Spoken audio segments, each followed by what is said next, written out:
Donc, ce webinaire est organisé par la Cité de la RSE et de l'Impact, qui est située à Toulouse, et porté par une fondation qui s'appelle la fondation OICOS, qui a pour but de favoriser le développement responsable des organisations et des entités. Je suis Nathalie Delabroix, je suis consultante en stratégie RSE et je travaille pour le service OICOS Impact, qui développe actuellement une plateforme digitale et collaborative d'accompagnement à la RSE. Je vais maintenant donner la parole à Nathalie, qui va se présenter puis démarrer son webinaire.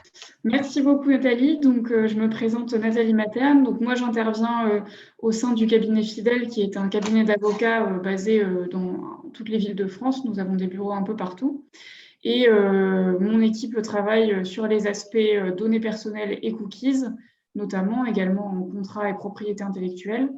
Et donc, l'objectif du webinaire que nous vous proposons aujourd'hui, c'est d'aborder ces sujets RGPD et cookies, notamment parce que la CNIL a récemment publié de nouvelles recommandations en la matière. Donc, ce qu'on va essayer de faire aujourd'hui, c'est de faire le point sur la réglementation qui s'applique et de voir comment concrètement vous pouvez la mettre en place sur vos sites et sur vos applications. Alors, quel est l'intérêt pour vous de vous mettre en conformité avec cette réglementation en matière de données personnelles et de cookies ? Déjà, bien entendu, ça va être de gérer votre risque juridique, puisque le fait de ne pas respecter cette réglementation vous expose potentiellement à des sanctions financières. Dans la mesure où votre site ou votre application, c'est quand même la vitrine de votre activité, c'est bien d'avoir quelque chose qui soit carré, qui soit conforme, de manière à pouvoir réagir et être capable de démontrer votre conformité en cas de contrôle de la CNIL. Un autre intérêt aussi, ça va être de proposer à vos utilisateurs, donc aux utilisateurs de votre site ou de votre application, un site qui soit transparent, qui leur explique concrètement comment leurs données sont traitées et qui leur permette facilement de donner leur consentement ou de le refuser quand cela est requis. Donc, même d'un point de vue RSE, je pense que c'est quelque chose qui intéresse beaucoup aujourd'hui les utilisateurs sur Internet, savoir comment sont traitées leurs données personnelles. Donc, l'objectif ici, ça va être pour vous de leur permettre d'avoir une information qui soit transparente. Enfin, le dernier intérêt pour vous, quitte à vous mettre en conformité, c'est aussi de faire un peu le point sur la façon dont vous utilisez les outils numériques sur vos sites et vos applications et de chercher à avoir des outils qui soient le plus efficaces possible au regard de votre activité. Donc souvent, on a un peu des cookies par défaut sur nos sites et nos applications.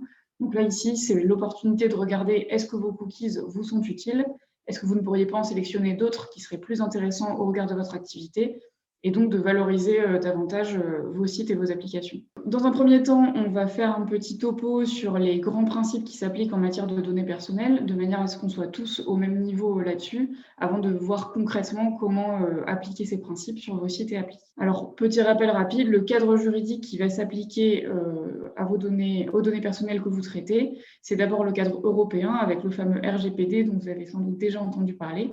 Donc, il s'agit du règlement sur la protection des données à caractère personnel. Donc, ce règlement pose de grands principes qu'il va falloir respecter quand vous traitez les données personnelles des gens qui se rendent sur votre site ou sur votre application. En France, on a transposé ces règles dans la loi informatique et liberté. Donc, c'est une loi ancienne qui date de 1978, mais qui a été récemment modifiée au regard du RGPD pour être en conformité avec ce qui est exigé au niveau européen. En France, on a aussi le Code des postes et télécommunications. Donc, c'est le code en fait qui s'applique quand vous faites de la prospection commerciale. Donc, quand vous envoyez des mails ou des newsletters, vous avez un certain nombre de règles à respecter qui se trouvent dans ce code. Et finalement, selon le secteur d'activité dans lequel vous vous trouvez, vous pouvez avoir certaines règles spécifiques. Donc, par exemple, si vous avez une application dans la e-santé ou une application bancaire, vous allez avoir un corpus de règles spécifiques qui va s'appliquer à vous et aux données que vous collectez. Donc, attention à bien vérifier ce point. Si vous êtes dans une activité qui est réglementée, vous êtes susceptible d'être soumis à certaines règles quand vous collectez les données de vos utilisateurs. On va déjà s'intéresser à qu'est-ce qu'une donnée personnelle pour qu'on soit tous très clairs sur le sujet. Donc, une donnée personnelle, c'est une information qui permet d'identifier une personne physique. Donc, ce n'est pas les données que je collecte sur une société, une entreprise. Donc, le nom d'une entreprise, ce n'est pas une donnée personnelle. Par contre, le nom d'une personne physique ou toute autre information qui permet de l'identifier constitue une donnée personnelle.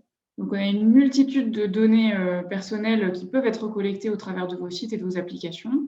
Donc, classiquement, notamment si vous faites du e-commerce, vous allez collecter le nom de la personne, son mail, son adresse de livraison, etc. Vous pouvez aussi collecter son image, sa photo, c'est une donnée personnelle. Son adresse IP est également une donnée personnelle, de la même manière que ses habitudes de consommation ou de navigation sur Internet. Dès que vous avez une information qui vous permet d'identifier la personne, c'est une donnée personnelle.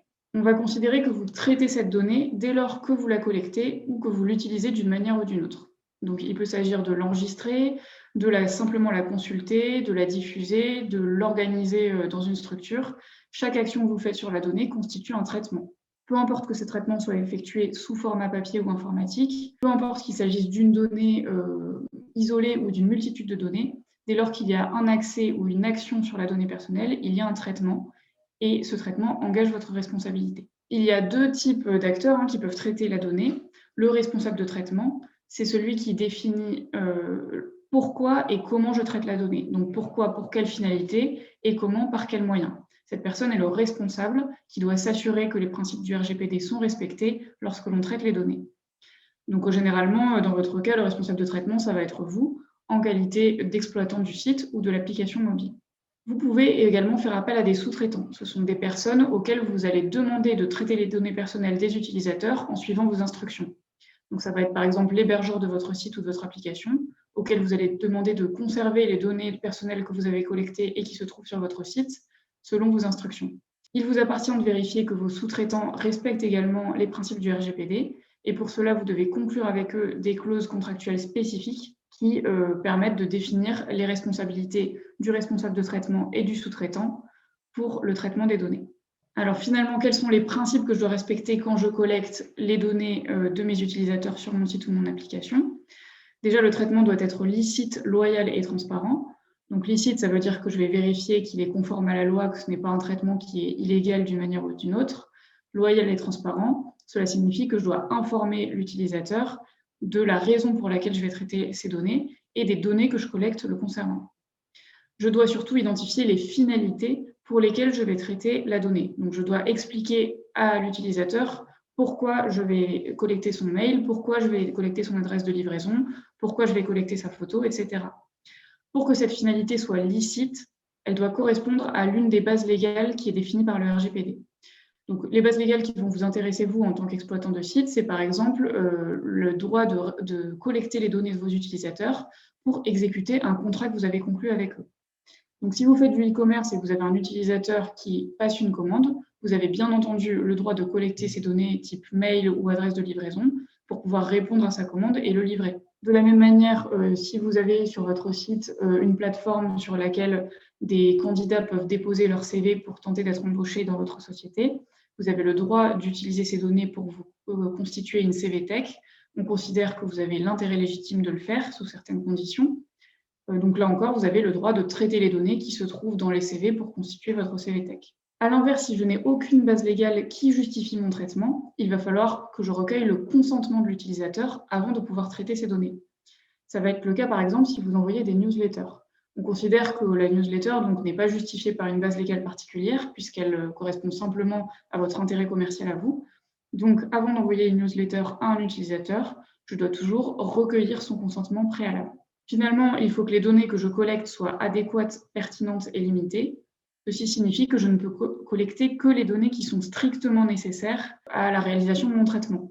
Donc, par exemple, je reprends mon exemple du e-commerce.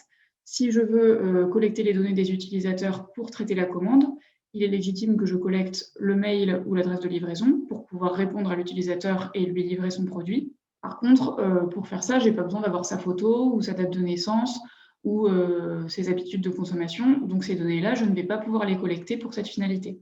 Je ne vais pas pouvoir les demander à l'utilisateur. Je dois également m'assurer que les données que je collecte sont exactes et mises à jour. Donc, notamment si j'ai un utilisateur qui me contacte pour rectifier une donnée, type son adresse qui a changé, je dois pouvoir répondre à cette demande et modifier et mettre à jour les données le concernant. Donc maintenant qu'on a vu ces grands principes, on va voir comment construire la politique de confidentialité que vous allez devoir faire apparaître sur votre site ou votre application. Donc la politique de confidentialité, c'est un document dans lequel je vais informer mes utilisateurs de la façon dont je traite les données personnelles que je collecte. Donc, il est important que cette politique de confidentialité soit très claire et transparente pour l'utilisateur. Privilégiez quand vous rédigez des phrases courtes, des phrases simples, pour que chaque utilisateur qui vienne sur votre site ou votre application soit capable de bien comprendre comment ces données sont collectées. Il faut que mon utilisateur soit informé à tout moment de cette politique de confidentialité, qu'il puisse la consulter dès qu'il le souhaite. Si vous avez une application, c'est bien d'avoir votre politique de confidentialité qui soit accessible dès le téléchargement, donc sur l'App Store ou sur Google Play, d'avoir déjà, en même temps que le lien de téléchargement, un lien vers votre politique de confidentialité, de manière à ce que les utilisateurs sachent déjà comment les données vont être traitées avant même d'accéder à votre application. Ensuite, sur le site et sur l'application, il faut qu'à tout moment, j'ai un lien vers la politique de confidentialité. Donc ça, je pense que vous l'avez déjà vu sur d'autres sites. Classiquement, on met un petit lien en bas de page qui est accessible à tout moment pour l'information des personnes. Enfin, si vous modifiez votre politique de confidentialité de manière substantielle à un moment ou un autre pour quelque raison que ce soit, il est utile d'en informer les utilisateurs en leur envoyant un mail ou en mettant un encart sur votre site, par exemple. Alors maintenant, on va voir quel est le contenu de cette politique, donc quels éléments je vais devoir mettre dans ce document pour informer les utilisateurs. La première information que je vais devoir donner, c'est l'identité et les coordonnées du responsable de traitement, c'est-à-dire en général ma société. Donc je vais donner le nom de ma société et les coordonnées auxquelles je peux être contacté si j'ai un utilisateur qui a des questions sur ses données personnelles. Je vais également, et c'est le point peut-être le plus important, informer les utilisateurs sur les raisons pour lesquelles je traite leurs données. Ce sont les finalités. Donc, comme je l'ai dit tout à l'heure, je vais préciser à l'utilisateur si je traite ces données pour qu'il puisse se créer un compte personnel, pour traiter ses commandes, pour pouvoir lui envoyer des newsletters, etc. Et chaque finalité va devoir être liée à une base légale. C'est-à-dire qu'à chaque fois que j'ai une raison de traiter la donnée, il faut que je vérifie que cette raison est licite. Donc, si je reprends les exemples que je vous ai donnés tout à l'heure, par exemple, si je traite des données personnelles pour répondre à une commande en ligne, j'ai le droit de traiter donc, le nom, le prénom, l'adresse de livraison, tout ce qui est nécessaire et strictement nécessaire pour répondre à cette commande. Et cette finalité est licite, puisqu'elle me permet d'exécuter le contrat que j'ai conclu avec mon client. À l'inverse, l'envoi d'une newsletter ne va être licite que si j'ai recueilli le consentement préalable du client. Donc ça va être ça la base légale, c'est le consentement. Et je ne vais pouvoir collecter que les données qui sont strictement nécessaires pour l'envoi de cette newsletter. Donc, généralement, ça va être l'adresse mail. L'autre exemple que je prenais tout à l'heure, c'est celui de la plateforme sur laquelle vos candidats peuvent déposer leur CV. Donc là encore, je ne vais collecter que ce qui est strictement nécessaire, donc les informations qui sont contenues dans le CV et la lettre de motivation. Et on va considérer que ce traitement est licite parce qu'il me permet d'exécuter des mesures précontractuelles, donc c'est-à-dire d'échanger avec un candidat potentiel avec lequel je vais peut-être conclure un contrat de travail. Et la CNIL considère également, sous certaines conditions, que c'est un intérêt légitime, puisque j'ai le droit, en tant que société, de me constituer une CVTech pour pouvoir chercher des candidats qui m'intéressent. Je vais devoir ensuite informer les utilisateurs si jamais le traitement de leurs données est nécessaire, est obligatoire pour pouvoir remplir une finalité. Donc, par exemple, lorsque les données sont nécessaires pour que je puisse exécuter le contrat que j'ai conclu avec mon utilisateur, donc par exemple le traitement d'une commande, je vais en informer l'utilisateur. Je dois également l'informer des personnes qui vont avoir accès à mes données. Il peut y avoir des personnes qui ont accès dans mes services internes, ce sont les destinataires internes. Donc, par exemple, mon service comptable, mon service marketing, mon service opérationnel qui traite les commandes. Je peux avoir également des destinataires externes si je fais appel, comme je l'ai dit tout à l'heure, à des prestataires tiers. Donc, par exemple, l'hébergeur de mon site va peut-être avoir accès aux données personnelles de mes utilisateurs. Dans ce cas, je dois en informer les utilisateurs. J'informe enfin mes utilisateurs sur les durées pendant lesquelles je conserve leurs données. Donc, je ne peux pas conserver les données des utilisateurs pour une durée indéfinie. Il faut que je la limite dans le temps. Et je vais la limiter en fonction des finalités pour lesquelles je traite les données. Donc, pour vous donner un exemple, si je traite les données de mes utilisateurs pour émettre des factures, donc je vais mettre leur nom et leur adresse sur des factures, la loi m'oblige à conserver ces factures pendant 10 ans. Donc, il est légitime que je conserve les données qui se trouvent sur ces factures pendant 10 ans. À l'inverse, pour l'envoi de newsletter, donc là, il n'y a pas de durée qui soit définie par la loi. Par contre, ce que préconise la CNIL, c'est de ne conserver les données des utilisateurs pour cette finalité que pendant 3 ans, à compter de la collecte de l'information. Donc, si j'ai un utilisateur qui s'inscrit à ma newsletter, pendant 3 ans, je vais pouvoir conserver son mail et lui envoyer des newsletters. À la fin de cette durée, je dois soit lui demander à nouveau son consentement, soit supprimer ces données. J'informe également les personnes sur les droits dont elles disposent sur leurs données personnelles. Donc ça, vous l'avez probablement déjà vu vous-même en tant qu'utilisateur. Lorsqu'on collecte vos données personnelles, vous avez le droit d'y accéder, donc de savoir ce que les entreprises ont comme information sur vous. Vous avez le droit d'en demander la rectification si elles ne sont plus à jour. Vous avez le droit de demander leur suppression. Vous avez également le droit de demander la limitation des traitements de vos données personnelles.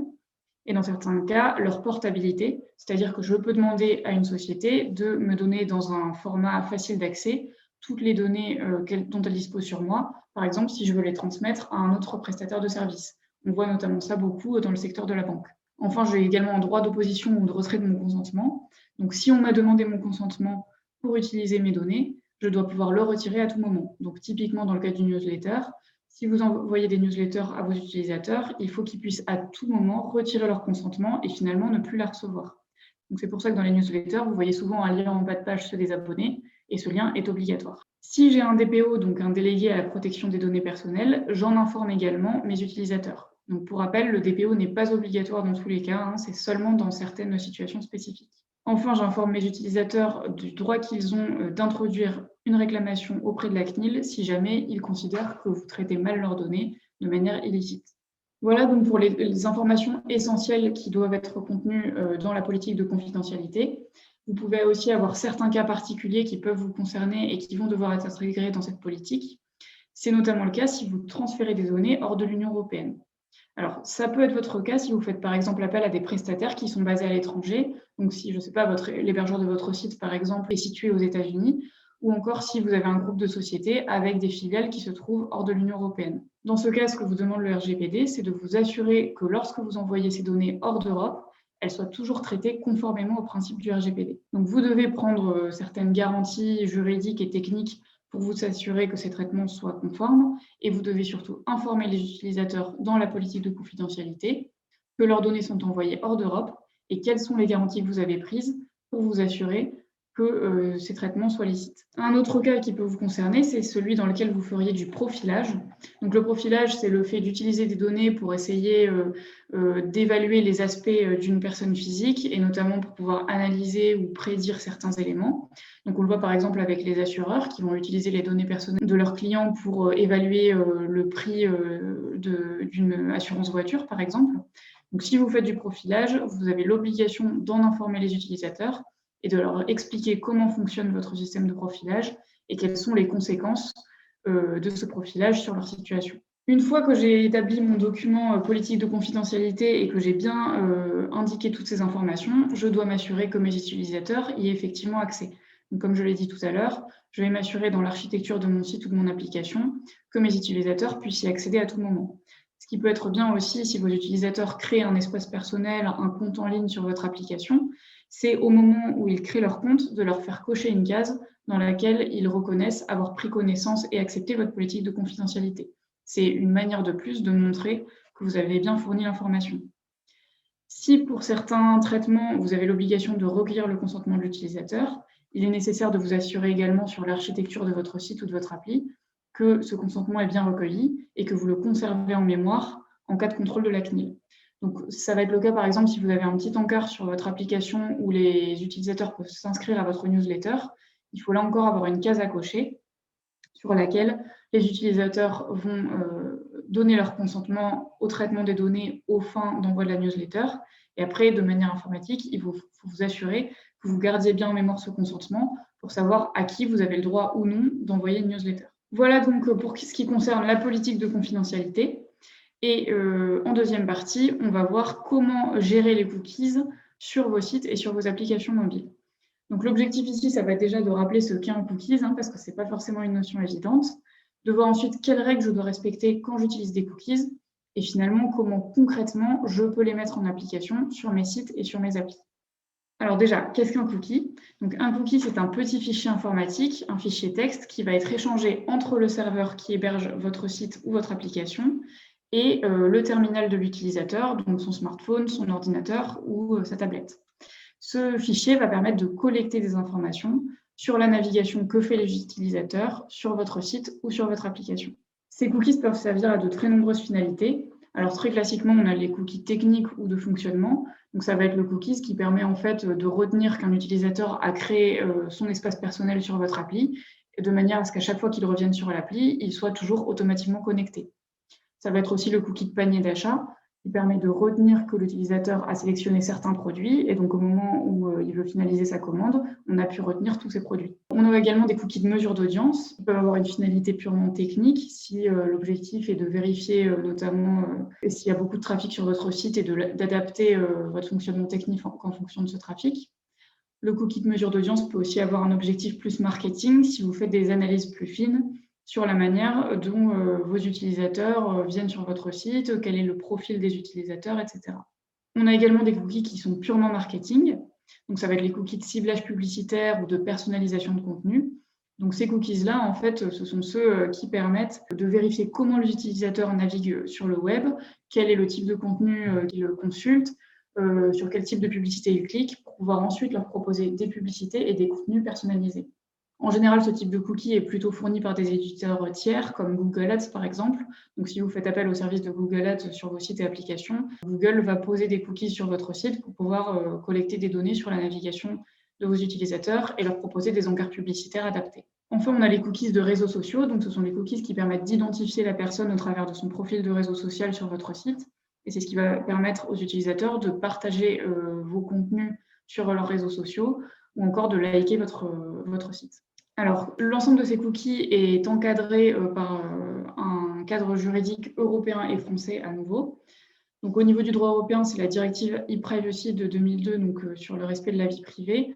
Donc, on le voit quelque chose d'assez ancien et qui a été complété par le RGPD, puisque lorsque vous utilisez des cookies, vous collectez des données personnelles sur les utilisateurs et notamment leur adresse IP.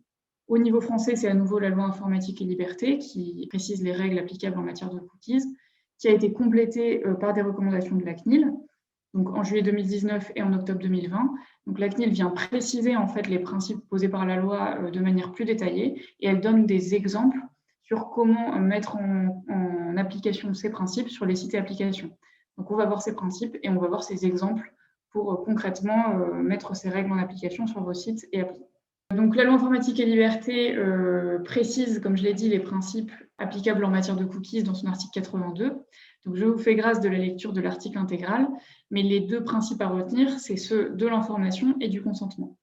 Donc d'une part, je dois informer les utilisateurs des cookies qui sont présents sur mon site. Je dois leur expliquer notamment pourquoi je dépose des cookies sur mon site et pourquoi ces cookies collectent des données les concernant. Et je dois d'autre part recueillir leur consentement à ces cookies. Ceci signifie que je ne dois pas activer les cookies qui sont sur mon site tant que l'utilisateur n'y a pas consenti. Il y a des exceptions pour les cookies qui sont purement fonctionnels et qui servent seulement à l'utilisation du site, mais sinon, par principe, il faut toujours un consentement préalable de l'utilisateur. Donc, pour entrer dans le détail de ces deux principes, comme je l'ai dit, la première étape, ça va être celle de l'information.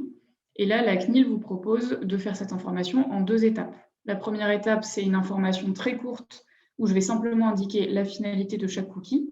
Donc, ça va être en général ce qu'on retrouve sur le bandeau d'information qui apparaît sur votre site ou sur votre application. La deuxième étape, si l'utilisateur veut rentrer dans le détail, veut en savoir plus sur vos cookies, il doit pouvoir le faire, par exemple, par un lien hypertexte qui va le renvoyer à une politique de gestion des cookies. Donc, la CNIL présente cette information au moyen de deux exemples. Donc, vous avez l'option 1 où vous pouvez, par exemple, avoir un bandeau d'information avec un menu déroulant qui permet d'afficher plus ou moins d'informations. Et vous avez la deuxième option qui va consister à avoir, là encore, un bandeau d'informations, mais avec un lien hypertexte qui va renvoyer vers la politique de gestion des cookies. Donc là, c'est au choix. L'important, c'est d'avoir bien une information en deux étapes. J'informe également les utilisateurs sur l'identité de la personne qui a recours à ces cookies. Donc généralement, ça va être moi. Ça peut être aussi mon prestataire externe si je fais appel à un prestataire qui gère mes cookies, ou des éditeurs tiers. Donc comme je l'ai dit, par exemple Google Ads, si vous faites appel au service de Google Ads. Une fois que j'ai donné cette information, je dois recueillir le consentement de l'utilisateur pour pouvoir déposer des cookies sur son terminal. La CNIL est venue préciser les règles qui s'appliquent à ce consentement. D'abord, le consentement doit être libre, donc je dois m'assurer que mon utilisateur ne subisse pas de désagréments majeurs s'il refuse mes cookies, même si on va voir, il y a des exceptions à cette règle. Je vais m'assurer également que son consentement soit éclairé, donc je vais bien l'informer, comme je l'ai dit, sur les finalités de mes cookies, et je vais l'informer également de l'identité du responsable de traitement. Enfin, je vais l'informer du droit qu'il a à tout moment de changer d'avis, de retirer son consentement à l'utilisation de cookies. Il faut également que le consentement soit univoque. Alors ça signifie que l'utilisateur doit donner son consentement de manière active. Le simple fait que mon utilisateur poursuive sa navigation après avoir pris connaissance de mon bandeau d'information ne suffit pas à considérer qu'il a donné son consentement. Donc, je dois m'assurer qu'il y a un acte positif clair de sa part pour considérer qu'il a consenti. Donc, ça va être par exemple le fait de cliquer sur un bouton ou de cocher une case. Comme je l'ai dit, le simple fait de poursuivre la navigation, ça ne suffit pas. Enfin, le consentement doit être spécifique. Donc, ça veut dire que si j'ai plusieurs cookies avec différentes finalités sur mon site, je dois permettre à l'utilisateur de donner ou de retirer son consentement pour chaque cookie. Donc, je peux lui permettre de tout accepter, de tout refuser, mais je dois aussi lui permettre d'avoir un consentement différent au cas par cas. Pour mettre en place toutes ces règles, je vais utiliser un CMP, donc une Consent Management Platform, une plateforme de gestion du consentement. C'est un petit outil informatique qui va me permettre de demander à l'utilisateur son consentement pour chaque type de cookies. Donc vous en avez, je pense, déjà vu sur des sites. Souvent, c'est des petits slides bleus à cocher, décocher. Vous avez des CMP qui sont proposés par des éditeurs tiers que vous pouvez intégrer directement sur votre site ou votre application. Vous pouvez aussi demander à votre développeur de le faire lui-même en interne, c'est à votre choix. L'important, c'est qu'elle soit facile d'utilisation et qu'elle permette effectivement d'activer ou de désactiver les cookies selon que l'utilisateur a accepté leur présence ou non. Une fois que mon CMP est mis en place, mon utilisateur va pouvoir accepter ou refuser les cookies. Je conserve le choix qu'il a fait en mémoire, puisque l'objectif, ce n'est pas de lui redemander son consentement à chaque fois qu'il vient sur le site. Je lui demande une fois et après, je garde ses préférences en mémoire pour les appliquer. Je peux conserver le consentement que m'a donné ou que m'a refusé l'utilisateur pendant une durée de 6 mois. Au-delà, on considère que je dois supprimer ces informations et redemander à l'utilisateur son consentement. Et surtout, je dois m'assurer que j'ai bien conservé ce consentement en mémoire pour pouvoir le justifier auprès de la CNIL si jamais j'ai un contrôle. Si vous faites appel à des éditeurs tiers ou à des prestataires externes qui déposent des cookies sur votre site, vous devez également vous assurer que ceux-ci respectent les principes dont on vient de parler. Donc pour ça, vous pouvez notamment conclure des clauses contractuelles avec eux par lesquelles ils s'engagent à respecter ces principes. Et il vous faudra notamment en principe également contrôler, auditer vos prestataires pour vérifier que les règles sont bien respectées. Alors, la CNIL donne un exemple de présentation de ce petit bandeau d'informations dont on a parlé, donc qui correspond à ce qu'on voit beaucoup maintenant sur les sites internet. Donc, pour vous présenter cet exemple, on voit d'abord que le bandeau d'informations précise l'utilisation qui est faite des cookies. Donc, dans ce cas-là, c'est un cookie de publicité personnalisée et géolocalisée. Donc, comme vous le voyez, j'ai une information succincte, mais j'ai la possibilité de cliquer sur un lien, donc tout en bas, consulter la politique cookies, pour avoir une information plus détaillée sur cette finalité. La CNIL propose aussi de renseigner l'utilisateur sur la durée pendant laquelle on va conserver son choix, donc comme je l'ai dit, une durée de 6 mois. Et elle propose aussi de préciser le nombre de sociétés qui utilisent des cookies sur le site. Donc là, on voit qu'il y en a 135, ce qui est assez important. Finalement, très important, avoir 3 boutons de choix pour mon utilisateur. Donc, je vais permettre à l'utilisateur d'accepter tous les cookies, donc d'avoir un choix global pour l'ensemble des finalités, de tous les refuser. Donc, ça va permettre de refuser tous les cookies pour lesquels un consentement est requis, type publicité personnalisée. En revanche, ça ne va pas me permettre de désactiver les cookies de fonctionnement qui, eux, restent actifs puisqu'ils sont nécessaires pour que mon site fonctionne correctement. Et finalement, important, avoir un bouton « Personnaliser mes choix » qui va renvoyer vers le CMP, donc vers la plateforme de gestion du consentement, et qui va permettre à l'utilisateur, au cas par cas, de choisir est-ce que j'accepte ce cookie, est-ce que je refuse ce cookie. Point important là-dessus, c'est d'avoir un affichage qui soit aussi visible et aussi clair pour le bouton « Refuser » et pour le bouton « Accepter ». Donc, on a une pratique qui consiste à avoir un gros bouton « Accepter » et une petite croix en haut à droite pour exprimer son refus. Ça, c'est quelque chose qui n'est plus accepté aujourd'hui. Il faut vraiment que votre utilisateur puisse, s'il le souhaite facilement, refuser les cookies. Enfin, comme je l'ai dit tout à l'heure, il faut qu'à tout moment, l'utilisateur puisse accéder à l'information sur les cookies qui sont présents sur votre site ou sur votre application. Donc, dans ce cas-là, ce qu'on recommande, c'est d'avoir un petit lien en bas de page qui lui permette à tout moment de gérer ses cookies. Donc, ce lien va renvoyer vers la politique de gestion des cookies, sur laquelle on va l'informer des finalités précises, et vers la CMP, donc la plateforme de gestion du consentement, s'il veut changer d'avis sur certains cookies ou non.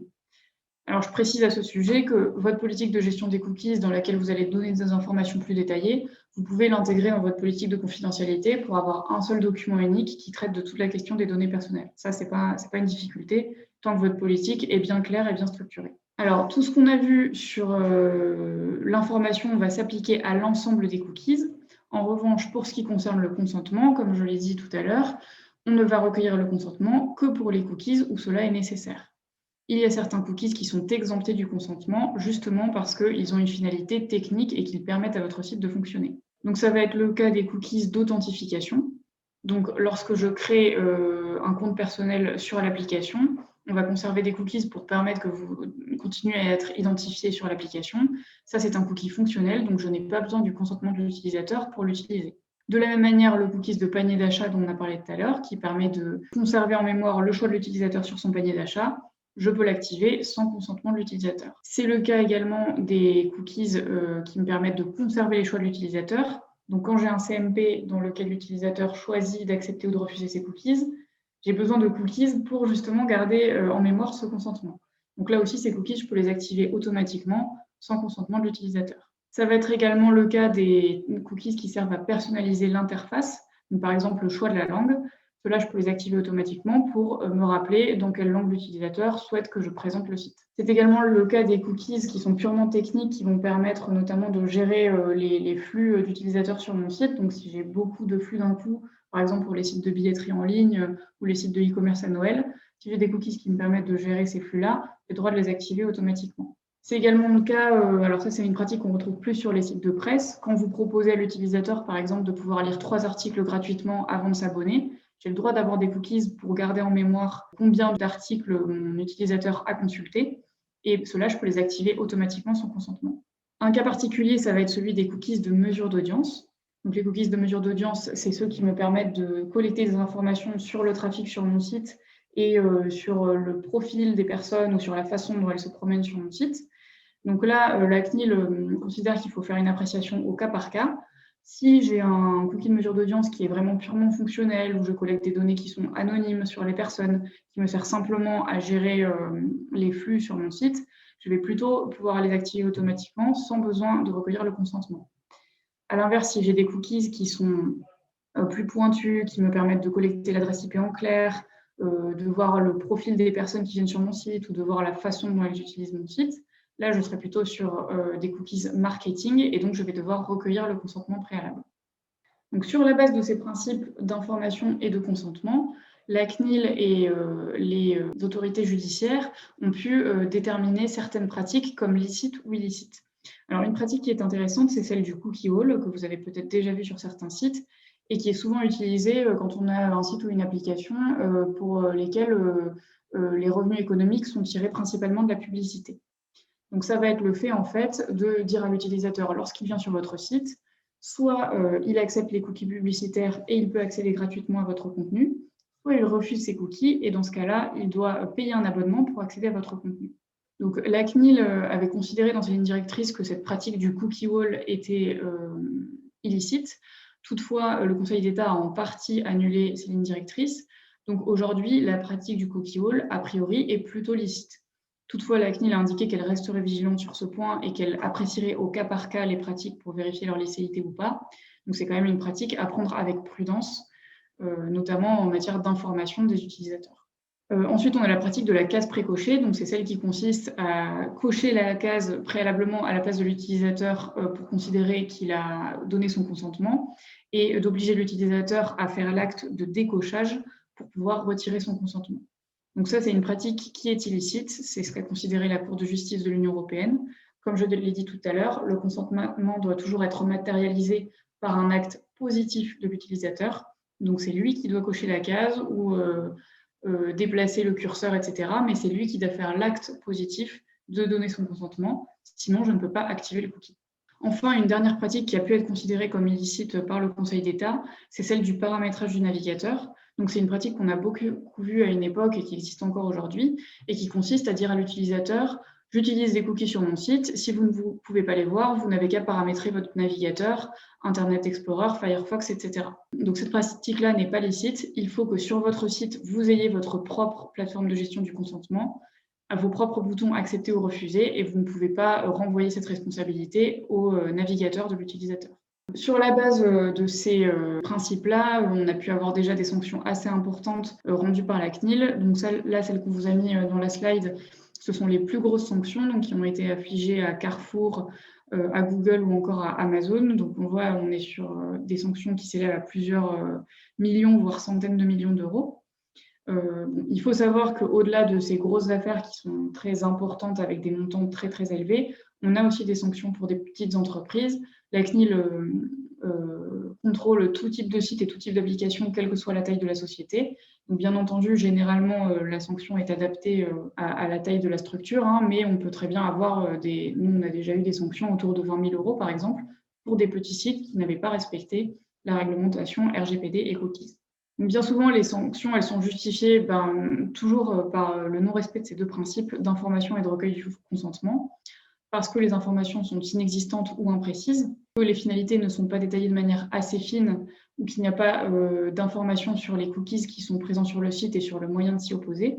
Donc, encore une fois, il est très important dans votre politique de confidentialité et dans votre politique de gestion des cookies d'être détaillé sur les raisons pour lesquelles vous traitez les données personnelles de vos utilisateurs et sur les raisons pour lesquelles vous déposez des cookies sur votre site ou sur votre application. L'autre, donc le pendant de l'information, on l'a dit, c'est le recueil du consentement. Le fait d'activer des cookies sans que l'utilisateur y ait consenti, c'est aussi un motif important de sanction. Le fait que l'utilisateur ne puisse pas refuser facilement les cookies. Donc, comme j'ai dit tout à l'heure, c'est important d'avoir un bouton de refus qui soit facilement accessible, très visible sur votre bandeau d'information et d'avoir une plateforme de gestion du consentement qui soit facile à utiliser. Il faut vraiment respecter donc un système d'opt-in et pas d'opt-out. Donc, opt-in, ça veut dire encore une fois que c'est l'utilisateur qui volontairement donne son consentement et pas d'opt-out. Donc, ce n'est pas un cookie qui fonctionne par défaut avec une possibilité pour l'utilisateur de retirer son consentement a posteriori. La CNIL a pu auditer de très nombreux sites à la lumière des règles qui ont été posées par le RGPD et par la loi informatique et liberté. Donc là encore, ce qu'elle a pu constater en faisant ces audits, c'est la généralité des informations présentées, le fait qu'il ne soit pas simple de refuser un traceur, ou encore que des traceurs soient déposés sans action volontaire, sans consentement positif de la part de l'utilisateur. Donc on le voit, on est un peu toujours sur le même type de manquement. C'est vraiment des points sur lesquels il faut être vigilant. Donc, sur la base de ces règles-là, vous avez un certain nombre d'actions, d'étapes que vous allez devoir respecter pour vous mettre en conformité sur votre site ou votre application. La première étape, ça va être de recenser les cookies qui se trouvent sur votre site ou sur votre application mobile. Donc, bien souvent, on a des cookies qui sont là un peu par défaut parce qu'ils ont été mis par notre développeur ou parce qu'on a fait appel à des prestataires sans spécialement y réfléchir. Donc, il faut que vous vérifiez sur votre site qu'est-ce que vous avez comme cookies, ceux que vous avez déposés vous, mais aussi ceux qui sont déposés par des tiers, et que vous identifiez les acteurs qui interviennent dans ces cookies. Est-ce que c'est vous? Est-ce que c'est votre prestataire informatique? Est-ce que c'est Google, etc. Il faut également mettre en place, donc, comme je l'ai dit, un CMP. Donc, vous pouvez soit coder vous-même, soit intégrer s'il est proposé par un prestataire externe, en vous assurant qu'il soit facile d'utilisation et qu'il soit bien fonctionnel. Donc, fonctionnel, ça veut dire qu'effectivement, dans les faits, selon le choix de l'utilisateur sur le CMP, donc selon qu'il active ou désactive son consentement, le cookie doit être activé ou désactivé. Il va falloir également auditer les cookies que vous utilisez. Donc, selon le type de cookies que vous avez, est-ce que ce sont des cookies purement fonctionnels? Donc, dans ce cas-là, je peux les activer automatiquement. Est-ce que ce sont des cookies de ciblage publicitaire? Dans ce cas-là, je dois recueillir un consentement préalable. Est-ce que ce sont des cookies de mesure d'audience? Dans ce cas-là, quel est leur niveau d'intrusion pour vérifier si je peux les activer automatiquement ou si je dois demander un consentement. Donc, je vais faire une analyse au cas par cas pour voir si je peux activer mes cookies immédiatement ou si je dois demander un consentement. Une fois que je suis au clair donc, sur les cookies que j'ai sur mon site et pourquoi je les utilise, je vais mettre en place les mesures juridiques qui s'imposent. Donc, je vais rédiger mon bandeau d'informations en précisant les finalités et ma politique de gestion des cookies dans laquelle je vais détailler davantage les finalités et l'identité des responsables qui déposent les cookies. Je vais également paramétrer techniquement mon site, donc mes boutons accepter, refuser, gérer mes préférences, mes liens hypertextes, ma plateforme de gestion du consentement. Je vais organiser tout ça dans la structure de mon site pour m'assurer que dans les faits, effectivement, l'utilisateur soit bien informé, puisse facilement donner ou retirer son consentement et que ce soit suivi des faits dans l'activation de mes cookies. Important aussi de sécuriser mes relations contractuelles avec mes prestataires de services. Donc, ça peut être, comme je l'ai dit, Google Ads par exemple, ou votre hébergeur ou une entreprise qui fait du mailing pour le compte de votre société. Donc, je vais m'assurer que ces sociétés respectent bien tous ces principes. Et pour ce faire, je vais devoir conclure avec eux notamment des clauses juridiques qui me permettent de détailler de manière précise les engagements des parties pour le traitement des données personnelles et l'exploitation de cookies. Finalement, en fonction des responsabilités de chaque personne, je vais également intégrer ces cookies dans ma mise en conformité globale au RGPD. Comme vous le savez sans doute, pour vous mettre en conformité au RGPD, vous devez identifier tous les flux de données personnelles que vous traitez et les formaliser dans un registre. Le fait d'utiliser des cookies, c'est de la collecte de données personnelles, puisque vous collectez notamment l'adresse IP de vos utilisateurs. Donc, il faut que vous intégriez ces cookies dans votre registre de traitement. Voilà, donc de manière générale, ce qu'il faut bien retenir, c'est l'obligation d'informer les utilisateurs quand vous collectez des données personnelles sur vos sites et vos applications, et lorsque vous utilisez des cookies, et l'obligation de recueillir leur consentement lorsque les finalités poursuivies ne sont pas justifiées par l'utilisation technique du site ou par l'exécution de mesures contractuelles telles que le traitement d'une commande. Tous ces points-là, donc, qui vont concerner la conformité de votre site ou de votre application, attention, ce n'est que la partie émergée de l'iceberg, puisqu'il faut aussi en interne que vous vous assuriez que vous traitez vos données personnelles conformément au principe du RGPD. Donc ça va être, comme je l'ai dit, mettre en place un registre de traitement, vérifier comment vos prestataires traitent les données personnelles de vos utilisateurs, également avoir une information et un consentement de vos salariés concernant le traitement de leurs données personnelles. Donc il y a tout un panel de mesures à mettre en place en interne, et tout ce qu'on a vu sur le site et l'application ne concerne vraiment que le site et l'application. Merci de votre attention.